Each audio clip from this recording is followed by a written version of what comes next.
Welcome to another episode of the Office Altering, Hiring, and Empowering podcast. If you are a returning listener, welcome back.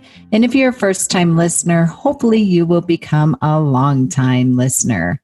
As always, I'm your show host, Molly McGrath, founder of Hiring and Empowering Solutions and the creator of this revolutionary podcast. You can check us out at hiringandempowering.com, and we also have all the necessary links below in the show notes. Our podcast schedule distributes twice a week on Tuesdays and Thursdays. Tuesday, we always have a transformational tool of the week to add to your own legal toolkit so that your practices will become more and more like best practice approach. And as always, Thursdays is our feature interview with an industry expert. I'm so excited about today's episode and speaking into our trailblazing industry expert, Liz Wendling. Liz is the Rainmaking attorney coach, and she teaches you the secret weapon other attorneys don't want to know about how to create a thriving and permanently profitable practice, teaching you on what to stop saying that deminimizes your expertise, in addition, how to hone your gifts and your superpowers. So welcome, Liz. So excited to have you here today. Hello, Molly. Thank you. I'm excited to be here. Yeah, indeed. So why don't you just dive in and tell us a little bit about your backstory and what brought you to where you are today? Perfect. Well, over the last 30 plus years, probably about 34 years, I've been involved in some form of sales, marketing, and business development for professionals. And it wasn't until about 6 years ago when my phone started ringing from law firms wanting me to teach their attorneys sales and lead conversion skills. They wanted me to teach them the skills that help them to convert more leads into more clients because they were spending enormous amounts of money on marketing and buying leads, but those marketing dollars were not returning in the form of new clients and referrals. So I had to break the news to them and tell them that marketing is one thing. Marketing may get your phone to ring, but it's the conversion skills that get people to hire you. So otherwise known as sales skills. And I know a lot of attorneys don't like the idea of having to sell themselves, but the bottom line is you sell legal services. And if you don't know the process to take when you have a potential client in front of you that leads them to hire you, then they are likely to go hire your competition. So I work with attorneys on that very topic of how to take a potential client and move them seamlessly and effortlessly into a paying client.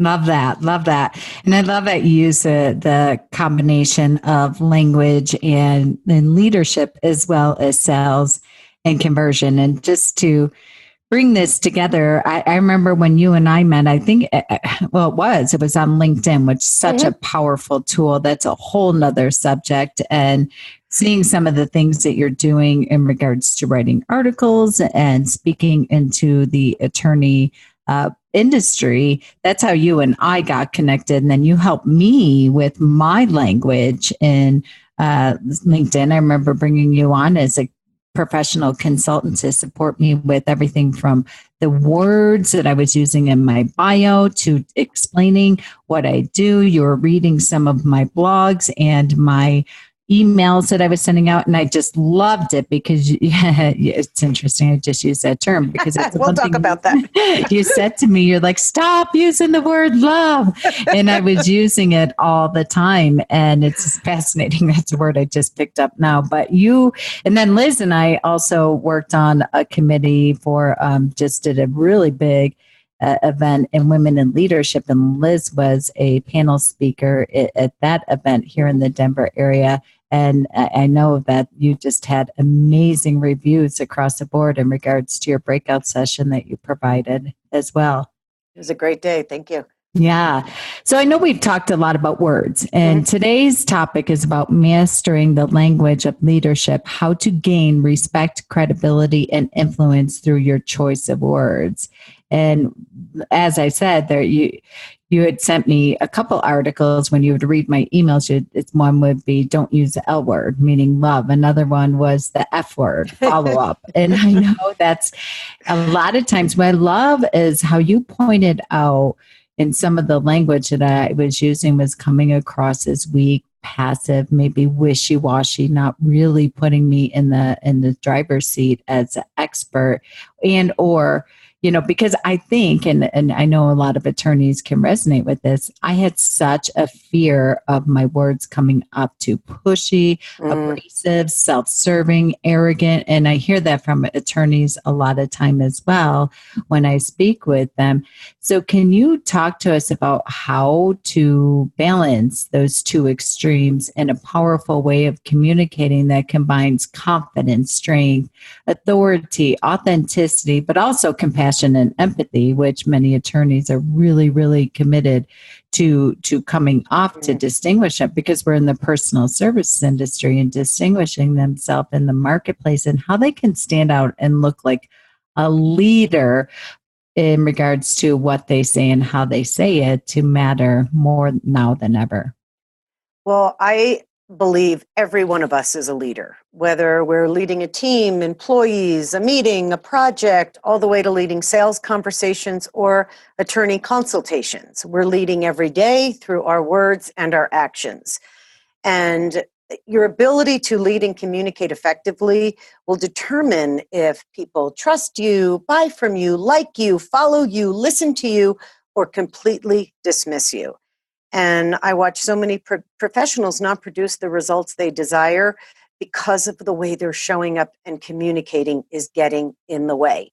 And the main reason why is they're using specific words and phrases that tend to suck the power out of their communication. It weakens their message, and it actually sabotages what they're saying. And they tell me that they don't want to come across pushy or aggressive or promotional or salesy. So they wind up swinging the pendulum and overcorrecting, and then they show up as passive, wishy-washy, and weak.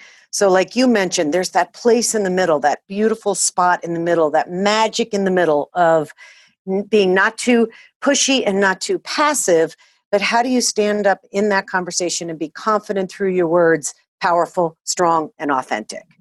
And you mentioned the first word, which is the word love. And that word has become a throwaway word. We say we love everything. We love everything from our families all the way to the bagel we ate this morning. And it's a word that comes across very self-serving. If we say to someone, I would love to learn more about you. I would love to set up a time to meet with you. I'd love to tell you about our services and all the things that you would love to do. It's all about you.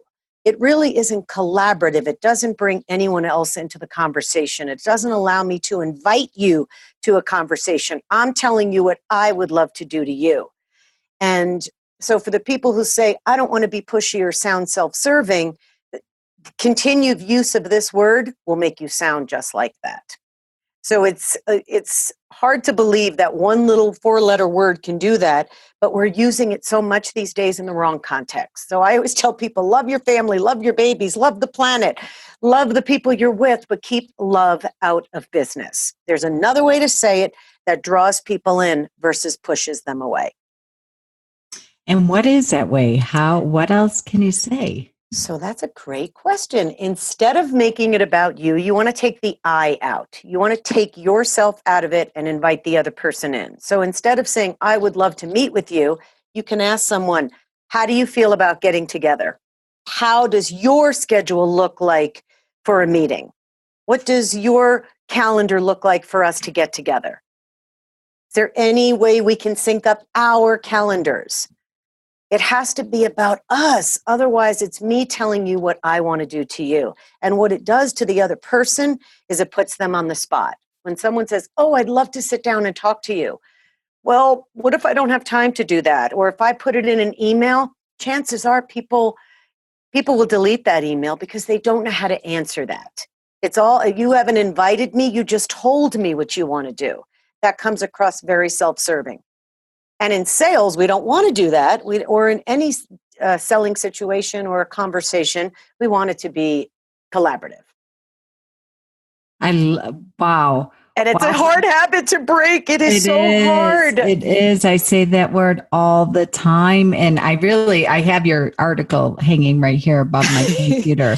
And it's just awareness. It's the awareness of it coming out of your mouth. Catch it before it completely leaves your lips and try to change it and make it more collaborative.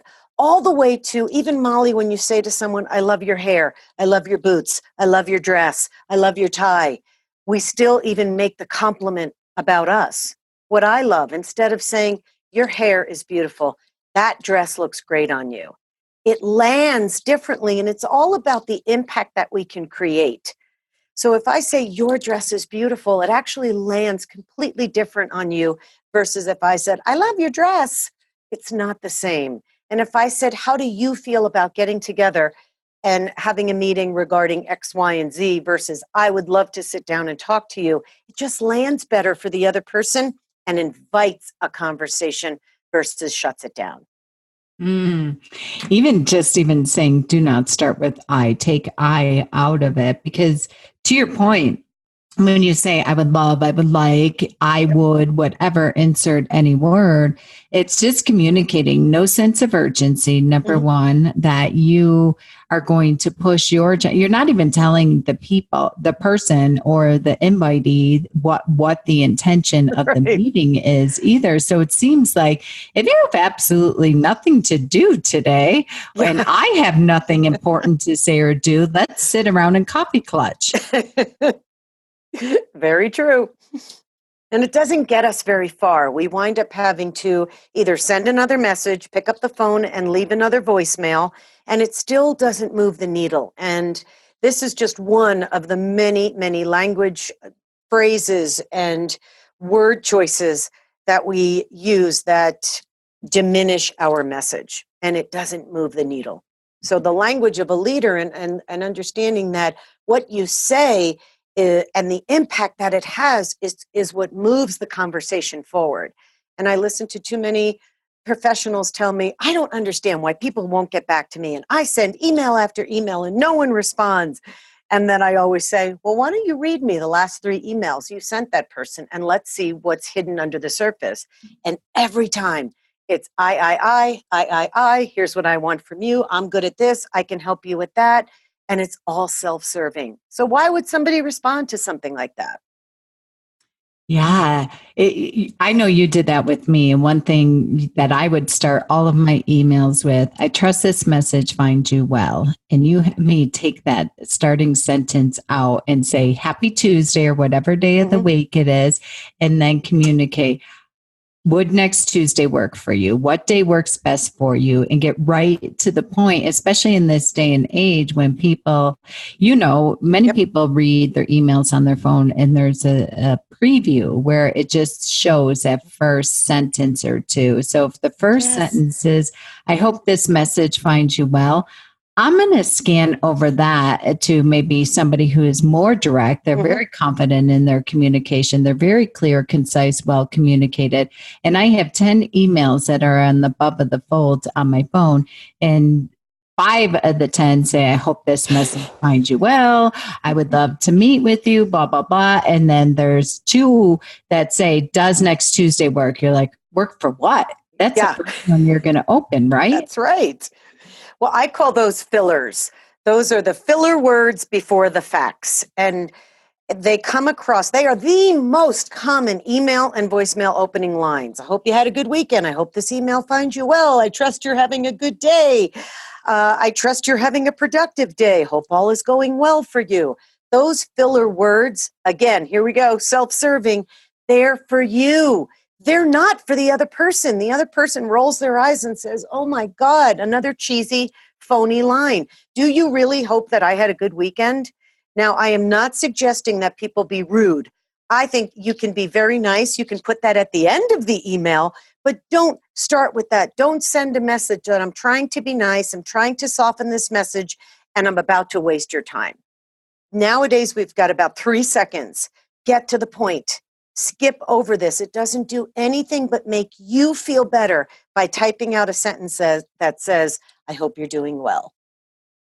It's the filler before the facts. Keep it out. And I want you to be nice, but add that nicety to the end of the email, not the beginning, because everyone else is using it. Everyone on the planet is using those cheesy, phony lines. What are you doing to stand out? How are you leading this conversation?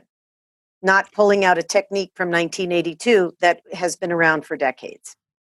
And as you're saying that, I'm just thinking of some of my clients that send confirmation emails, or maybe if they get a prospective client and they have them through their email campaigns in their database, what have you. You are so right. I know you've said this to me 100 times, but I'm really getting it, putting myself in my client's seat versus my seat to say, if you sent such a clear email to the client, a lot of times when they say, I hope this message finds you well, or put all this fluffy stuff in there, they're so beaten in the head that you don't want to come off salesy, aggressive, things of that nature, especially as attorneys. Sure. They're very conscious of that. But in this day and age, I can see how it is. Even that opening sentence, I hope, fill in whatever, what you're saying to them basically is, I'm not the expert. I'm not going to tell you what to do, what I'm up to, what I'm needing from you, versus, and think about this, people, as you receive email, we're all in many, many people's funnels in regards to them trying to get us to take action and get behind their agenda, so to speak. And some people do a really horrible job. Some people do a great job. Some people do that middle of the road job. But what I'm taking from this is, what I love the emails that even their subject line and their first opening line, whether they may be very powerful and to the point, or if you want to look at it as aggressive or arrogant, it really doesn't matter, because it gets me to stop in my tracks, read it, and take action. And to your point, the second paragraph or the second or fourth sentence is where you can say, again, I just wanted to respect your time, or whatever you want to put there to make yourself communicate that you are compassionate and empathetic. So it's a reworking of the old school emails that don't allow us to show up as a leader, that don't allow us to show up as confident, strong, powerful, and authentic. We just keep doing what we've always done and expect different results. And then we have to work twice as hard because our communication is weak, or it lowers our status, or it sounds apologetic, and it diminishes and weakens our message. And in essence, it gives away your power. So Molly, you mentioned another one that I call these the minimizers before the message. So very similar to using a filler before the facts, is a lot of times people will say, I know you get a lot of calls, so I'll be brief. Or I know you have a lot going on, so I don't want to keep bothering you. I know you're busy, so I won't waste your time. Or I know your plate is full, so thank you for taking my call. Excuse my persistence. Sorry to trouble you. And what that does is it sends a message that you're again giving your power away. Their time is more valuable than yours, and you're talking about time and not wasting time, but all of those sentences actually waste the other person's time. So again, someone says, well, I don't want to be self-serving and come across as pushy, and yet you whip out lines like this that actually come across as self-serving. Again, they're for you, not the recipient. They aggravate the recipient, but they make you feel good by sending a message that your time is more valuable than mine. And talk to us. I'm sure that we have attorneys and support team alike that listen to our podcast. And a lot of times I'll get phone calls from the attorneys saying, I need help. I need scripts. I need something to support my team answering the phone, getting the clients to move the needle, to move forward, to keep in action within our process. Do you have any drive-by coaching that you can share with us in regards to the language of the leader, the people on the front line, client service coordinator, receptionist, schedulers, intake coordinators, and how to identify and eliminate the words that they've been accustomed and or the phrases that decrease their authority and don't. Now, it might not be in written communication in email, but in verbal communication on the front lines. Well, it's any of those words and phrases. For example, if you're picking up the phone to get back to a client or to quote unquote follow up with someone. It's getting to the point. It's getting right to the message and saying the reason for my call or the purpose of my email, or I promised I would get you this information, or last week we spoke and I promised I would send you this or call you about this. Get right to the point. So anytime you find yourself feeling those feelings of, oh, I want to be nice or I don't want to be too direct, stop yourself and think of what the other person is thinking. They want you to be direct. They want you to just get to the point because they're probably doing 5 other things at the same time. And every time you use a filler or a minimizer, what you do is tell them not to pay attention to you. So what they do is give you a quarter of their attention while they finish the email they were working on versus grabbing their attention and getting to the point. As you were saying that, Liz, this kind of came to me. So I'm doing follow-up calls, which a lot of our client service coordinators do for people that didn't move forward. So if I hear you correctly, to make a phone call, and sometimes I have to leave voicemails. Yes. And they will say, Mrs. Smith, you wanted me to follow up with you, or I'm following up on X, Y, and Z.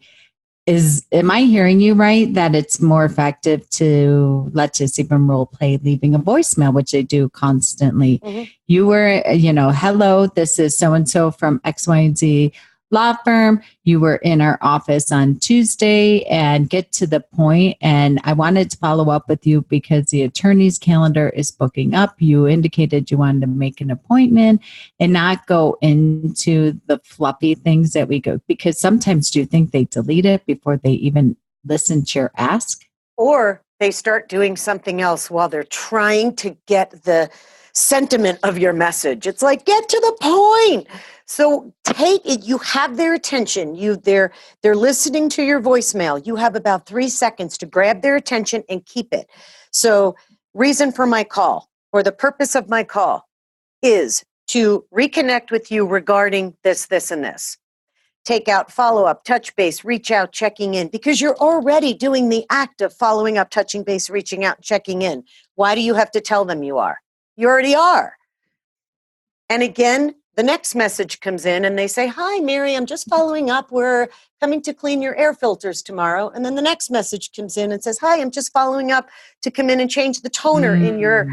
So everyone's following up, touching base, reaching out, and follow up and follow up, reaching out, touching base, and checking in are very heavy words these days, because what it signals to the person you're saying that to is you have something to do. I'm calling you because you have to make a move. It's time for you to do something. And that creates a heaviness in the other person, which only adds to the heaviness they already have, because other people are following up to get them to do something. So when you take that out, you lighten the load of the message. It feels more urgent and not heavy, like, oh, there's something else I need to do. It actually lightens the load, causes them to pick up the phone and call you back quickly, because there's a little bit of not fake urgency, of urgency. Yeah, I know I need to get that done. That's right. I was supposed to get back. I need to pick up the phone and call them and finish the conversation. And chances are you raise the level of getting more stuff done and making a bigger impact, because the language that you're using sounds like someone who's leading movement, whether it's a conversation, consultation, situation, or meeting. I don't know about our listeners, but when you use the context of the quote unquote stereotypical salesperson getting your air filters, for example, when you use it in that fashion, you've been in back-to-back meetings, you've been out, you walk into the house, you open up your cell phone, whatever it might be, and you have 4 missed calls and or 4 voicemails. And to your point, when I hear, just calling this a big one that just really irks me, just reaching out or just trying to reconnect with you, I immediately delete it, because I'm like, I need to get to the next message that might be somewhere that I've dropped the ball or I do need to do something. But when you do, now that I hear you using that in the personal services context of whether it's my lawn guy that I used 2 years ago or what have you, I delete it, because not an emergency, versus I am The reason for my call. I love that. So Yeah, team members listening, just start with that. Hello, Mrs. Smith. The reason for my call, you asked me to call you. that's right. You were, and get right to the point, because you sound like that immediately that shifts you into what you called the magic in the middle Yeah, it really earlier. is. And it starts separating you from the pile of emails or the 15 voicemails that all want me to follow up, touch base, reach out, and check in, that want me to do something versus getting to the point and moving the conversation forward, whether it's to reschedule, whether it's to move to the next step, whether it's to fill out paperwork. It doesn't matter. What comes out of our mouth will determine, like I said earlier, if people follow you, listen to you, trust you, buy from you, or dismiss you. And that is why so many people have to follow up, touch base, reach out, and check in 15 times, because the first couple of messages don't have the impact that we want to create. And every time I'm doing a workshop, someone will say to me, well, how many times do I follow up before I give up? And that's the wrong question. The question should be, why aren't people following up with me? What am I saying that's causing them to dismiss me so easily? And it's usually the words in your email. I can predict it as soon as they start. Sometimes in the first email, I can predict that I know where this is going, and it's straight to the delete button. So I love the perspective of shifting it to, don't worry about how many times, but shift your language. See what you're doing wrong in regards to your quote unquote follow-up messages. So you get this clear, concise communication where you have the language of a leader, and you're asking for what you need, and you're getting straight to the point. You're getting rid of, I love that you said, you don't have to say I'm following up. The act that you're even moving and contacting them, you are following up. That's right. Tell them it's not, it's like you're saying, I am now walking towards you. Yes, exactly. That is it, Molly. That's funny. Yes. So you clean up your language and you adopt these strategies that are just so powerful. I can speak firsthand. Do you have a recommendation of at what point your language shifts to, this is my third call to you and this will be my final call, for example? Well, that's a tough one, because many times when I'm teaching the art of following up, I only use the F word when I'm talking about follow up. I don't use it in my messages. But think about when you are in a consultation or a meeting or a process with a potential client. They may not be making a decision right then and there in that moment. And there will be subsequent check-ins and follow-ups and movement to get to the end result. Even before I leave a meeting with someone, even before I hang up the phone with someone, you want to communicate. How are we staying in touch? How would you like us to communicate? How would you like me to stay in touch with you? Who is the person who's staying in touch next? And it becomes a conversation around how we're going to follow up, not just I'm going to follow up. So it's, Mary, how are you and I going to stay stay engaged through this decision-making process? How often should we communicate with each other? Do you like text? Do you like phone calls? Is it okay with you from time to time when we go back and forth with so many emails, sometimes we lose the impact? Is it okay if I pick up the phone and call you? I want to know that our lines of communication are wide open right from the start, and that you're not going to blow me off.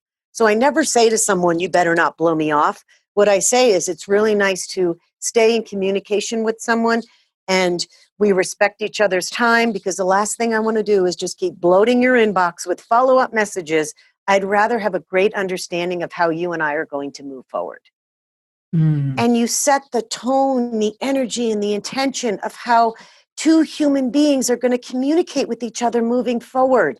Then no one should ever feel like, sorry to bother you, I don't mean to call you, I know you're busy. You never have to say that, because you've established that space in the beginning.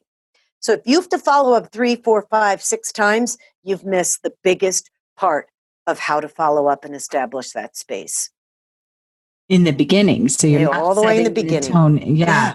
Great. So what about when you can't get a hold of someone? I know a lot of our law firms, they will get leads through either digital marketing, things of that nature. People will come to their workshops, come in for initial consultation, and the client service coordinator is making phone calls and follow-up phone calls, and they are reaching voicemail.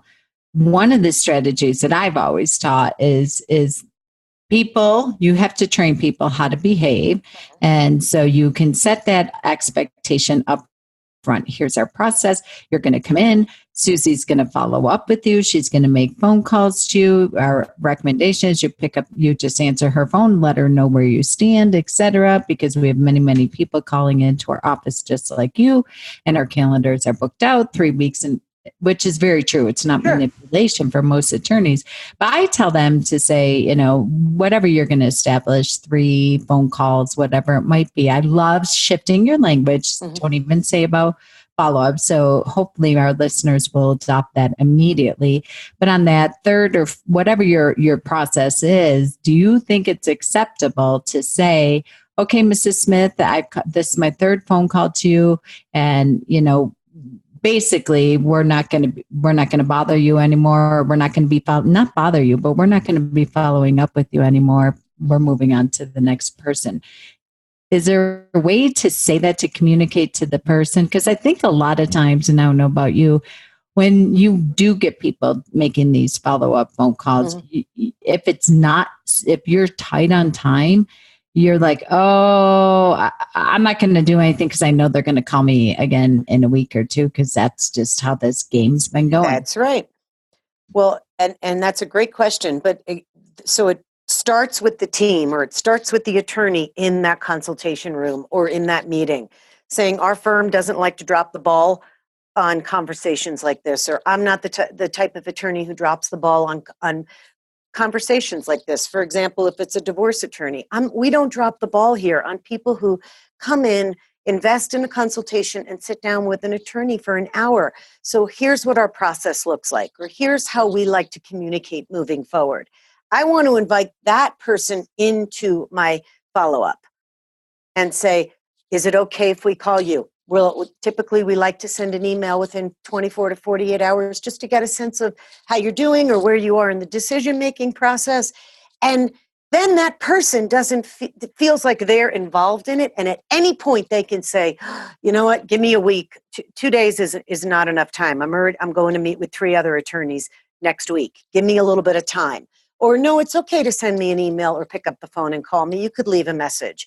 We want them involved in this, because if you don't do that, then every time the phone rings or an email comes in, the other person feels heaviness again. Here we go again. Somebody following up, someone touching base, and they're likely going to do it again and again and again. So without setting it up in the beginning, it just becomes one of those things that you are following up 3-4 times. However, at the end, you can say, when you're at the point where you don't want to bother anybody anymore, I get the feeling, or it sounds like you found another option, discovered another solution, or this is not on your radar. If that's the case, please communicate that with us. Give them permission to communicate what's going on. Or if you're still in the works, haven't made a decision, let us know. But we have to teach people how to communicate with us. Otherwise, they're going to default to the way they communicate with everyone else. And that's blow you off, dismiss you, ghost you, and have you spin your wheels by following up 4, 5, 6 times. We have to change the way we communicate in order for us to change our results. And it all starts with what you're doing the moment you send that first email, sit down and have that first meeting, consultation. It starts there. You show up as that leader with the new language, and all of a sudden they view you differently, and they wouldn't dream of blowing you off, wouldn't dream of deleting your follow-ups because of how you showed up for them. That right there is so incredibly powerful, Liz. I know you had me doing that as well. And the response that I will get is always, wow, thank you. And no, I'm not ready to move forward. I need to. And then next thing you know, they're spilling their heart. They're telling you, I need to do this before, but please follow up with me in 6 months, 2 months, 2 weeks. And if you don't hear from me, And when I do, they're forever grateful for it, number one. But number two, I cannot tell you when you and I, so we started working, I think it was in April on this or May, something of that nature. And it has transformed my business because here's why. I can't tell you how many people that have said not now. It's not no, but I gave them permission to say, tell me what's going on, where you stand, what you want me to do. That have sent me referrals. And when I say, how'd you hear about us? And they'll say so and so. And I look back and like, they didn't even hire us. They didn't, but their experience, because we gave them permission to either stay or not. And the sooner we can get a no or a not now, it's not devastational. It frees up that energy and space for you to move quicker. Number one, onto finding the yes, but also that experience. And I think a lot of times people forget about the experience. There's that saying of people never remember what you say, but they remember how you made them feel. And when you give them permission to say, not now, or to tell you how they want to proceed, that's so unique, and that doesn't happen anymore in this day and age. It doesn't. So much It doesn't. shame and fear selling. Yes, it really is. And when you have someone who says to you, "Wow, I like your style," or "Thank you so much. I really appreciate the way you communicate with me. You are so good with staying in touch with me, but not making me feel pressure." And I feel like those are such compliments to me as who I'm being in the process of someone making a decision. But it's what I can teach my clients for them to adopt that same posture and that same leadership mentality that allows them to move a conversation forward that maybe not now, but because the way you treat someone, it winds up being later. I get phone calls all the time that say, "We spoke a year ago." Or 6 months ago, I wasn't ready for you. Now I am. And it's wonderful because we get to change that by the way we show up and what comes out of our mouth. But it doesn't if we still sound like everyone else. That's the problem. If we don't change the language coming out of our mouth, like you said earlier, this day and age, everyone sounds the same, looks the same, is sending the same type of emails and voicemails. Well, of course, we're not going to get anywhere if everybody else is doing the same exact thing. So we've got to level up, change our language. And it's not to say that you have to dismantle everything you're doing. It's taking a look at what no longer works and replacing it with something that does. What I learned for just the clip notes, if you will, what really helped me was look at what I'm saying in the written format and the verbal format, and 9 out of 10 times take out the first two sentences because they're disqualifiers, pre-qualifiers, and they really are robbing me of owning my expertise. Yes. Yep. They give away your power. So I love that. For our listeners, I would say the takeaway should be eliminate the love word, eliminate the F word, the follow-up word, get right to the point. Think of every communication that you have that people are reading it on an iPhone. And I know you believe your clients don't, but they do. And they can only see the first sentence. And they are getting 10 other emails that are very much following up with them first communication, whatever point of contact it is. How is yours going to stand out where you use words that eliminate you being weak, passive, wishy-washy, and it allows for you to communicate in a very powerful way. So if you're client services or intake coordinators that are scheduling, pay attention to this. This applies to you as well as the written format when you're sending out your automated emails and confirmation letters and things of that nature. And watching subject lines too. Some people like the F word so much, they put it in the subject line. Nothing like broadcasting, "I'm about to annoy you. This email is going to waste your time." And then it quickly goes to the delete button. Wow. So paying attention, give us some examples of if you're following up with someone or whether it be for the third, fifth time, or it might be first communication that might be more powerfully in a subject line. I always tell people they have got to go into their creative mind. I can't tell anybody what to say there because I don't know the context of the meeting, but it could be as simple as, The information I promised you, or great networking event. Something that alerts them to this message is going to be more than just a follow-up. So creativity there is key. I would say put things up, your appointment or your next action or whatever it is. Make it about them. Make it about them. That's one of the things I took away from working with you, Liz, was paying attention to speaking into their listening in a way that makes a difference for them and communicates to them. Because again, people don't wake up in the morning and say, I have nothing to do. Let me call an attorney and talk to them about the possibility of a divorce, of an estate planning, of, planning for my parents' funeral, whatever it might be. They're calling you because it's emotionally charged. And so they need you. They just might not be able to afford it this time. They might not today, whatever the reason is, just changing your language to your whatever it was that they wanted from you, their intake, their discovery call, their appointment, their next action. And again, as I promised you, I love that as well. The things that you were going to get to them as well. What I promised you, those I would open up. Mm-hmm. And the other thing too, this just happened yesterday. I was working with a law firm and we were doing some intake role plays, and they were taught, and I'm sure this is across the board, as soon as you get someone on the phone, say something like, can I get your phone number just in case we get disconnected? And can I get your email address? And what you're saying to someone right out of the gate is my marketing to find out if I can continue to market to you or if our marketing is working. How'd you hear about us? When I'm on the phone calling about a divorce or an personal injury and you want to know about your marketing, and that sends the message. First of all, that's how Comcast answers their phone. Can I get your phone number just in case we get disconnected? It happened to me 2 days ago. You're sending a message that we're just like every other service-based person, and we care about our marketing and our message more than you. So we went in there and shifted all of that, because right then and there, that sets you up for success too. That sends a message to the caller, they're different, and I'm going to listen to them.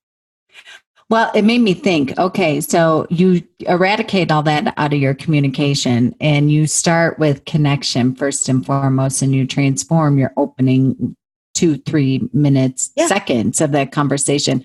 If they feel safe, they feel acknowledged, they feel heard, they feel like you're invested in them versus a marketing vehicle that brought you there. Don't you think if they got disconnected and they would pick up the phone and call you right back? Exactly. And rarely now do calls get disconnected. Our cell phone service is pretty darn good, unless you're in a weird spot. But most people aren't calling a divorce attorney or an attorney while they're driving. I'm just guessing, but I would think it's a pretty heavy phone call. You'd want to be in a nice, safe place to talk about your future.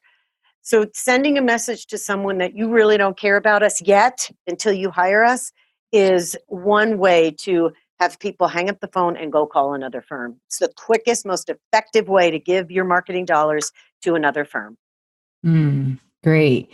So can you talk to us quickly about how to enhance the way that others perceive you in meetings and business? So we've talked about through the sales process, if you will, in the written form of email and follow-up, and as well as intake with the receptionist, client intake specialist.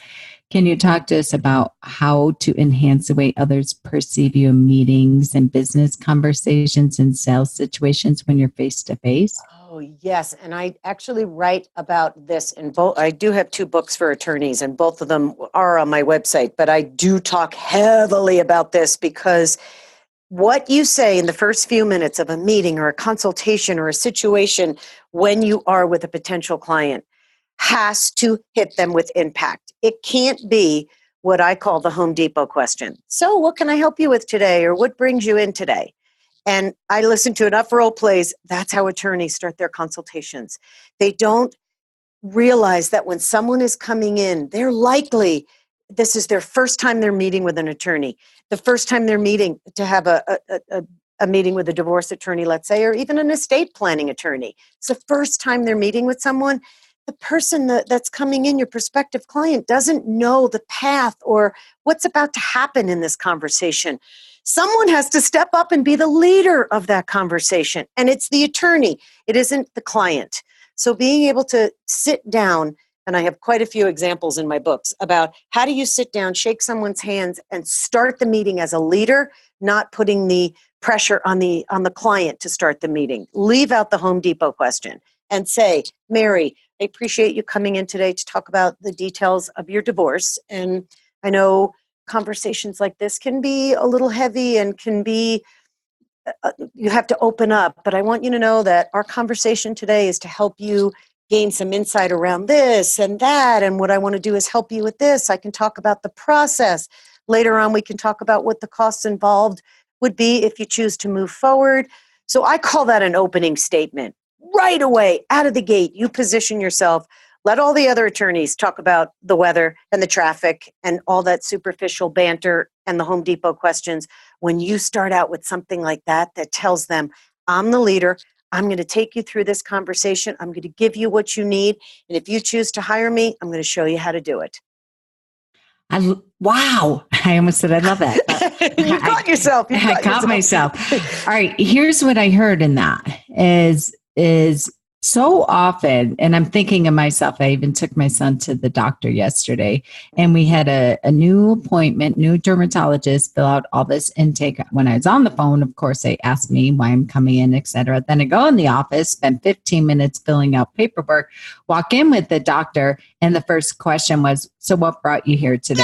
I wanted to ram my head through the wall to say, why did I invest, between the initial phone call, filling out the paperwork? Did you not read anything? Yes. It's so disrespectful. And it just doesn't make me feel like they're just really grateful that I'm in their office and they already know my backstory. So that right there is so revolutionary. Even if you didn't have the time to fully read or you don't have a very deep, thorough intake process, right, you can still walk in there and know the headlines, the 411 of why they're in there, and speak into that. Yes. Versus what, how many professionals start with. So what brought you in here? Yeah.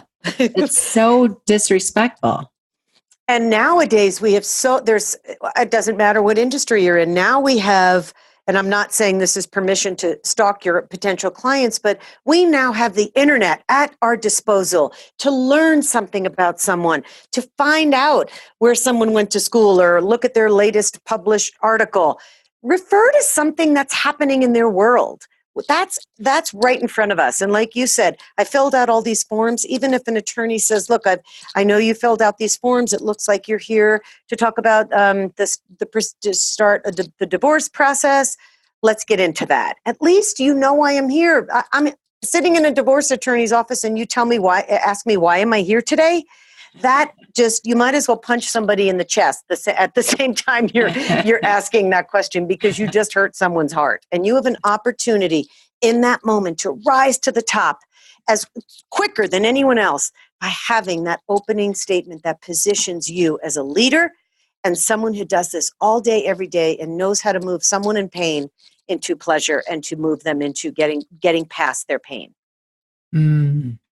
Wow, Liz, this has been amazing today. Thank you. I know we could go on all day long, and I'd love to bring you back in to talk about LinkedIn, because that is a vehicle that many of our attorney clients are missing out on a tremendous amount of opportunity for connection, collaboration, as well as power partners to really support them with sending warm, pre-qualified potential clients to their office. So right now, that's a good stopping point for us. Can you tell us how we can stay connected with you? My website is therainmakingcoach.com, therainmakingcoach.com. And there's also a free gift on my website. It's an audio program that goes into a little bit more of what we talked about today and how to set up your consultations and how to be that leader in those moments that matter the most. And then on my website is both of the books I wrote for attorneys as well. One is Mindset, one is Skill Set, and both of them together make you a rainmaking rock star. Well, thanks again, Liz, for being our guest today. We're going to have links at the bottom of today's show notes so you can easily connect with Liz and get a copy of both of her books. I cannot recommend them enough. And this has been another episode of the Hiring and Empowering Podcast, where legal dream teams of entrepreneurs and entrepreneurs world really do come true. Thanks for being with us today, Liz. Thank you, Molly.